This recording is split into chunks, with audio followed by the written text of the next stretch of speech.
en grad, der stikker 2 mm ud. Laver altså en 2 mm dyb flænge i en eller anden. Mads Andreasen er 25 år gammel, og til dagligt læser han til folkeskolelærer.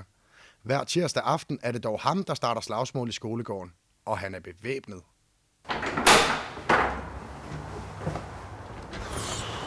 Jeg vil gerne komme hjem og kan mærke, at jeg har brugt mig selv.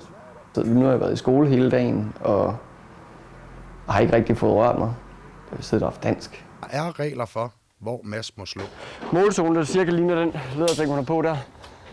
Over knæene, hele kroppen, sammen med skuldrene.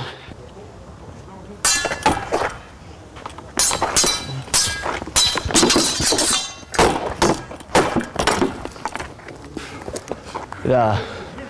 Svense, skal du være med? Rukke mod Mars Hase.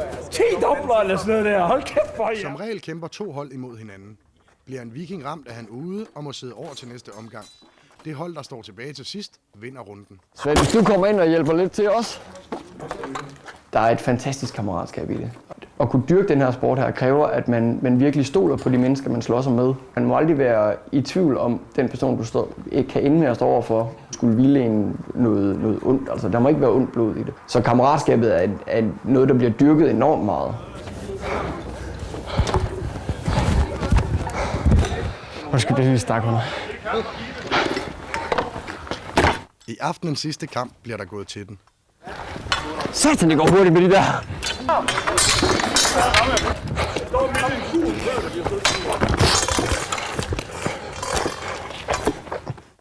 Det går ikke så godt for Masses hold, og inden længe er han den sidste tilbage imod 5. Hold nu kæft, Nikolaj! Ja!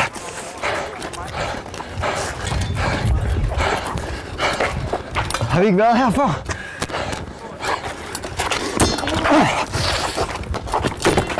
Ja!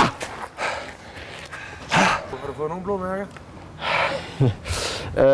3 stykker der, som jeg viste før, og et lille rap over tommelfingeren. Men det er vigtigt til på søndag, hvor vi er på igen. Det er skide godt lige at sætte sig ned og køle ned og snakke om, hvad der har været godt og hvad der har været skidt, og hvad der virkede og hvem der skylder hvem øl, fordi man nu har slået en eller anden lidt for hårdt. Så det er godt. Det har været en god træning.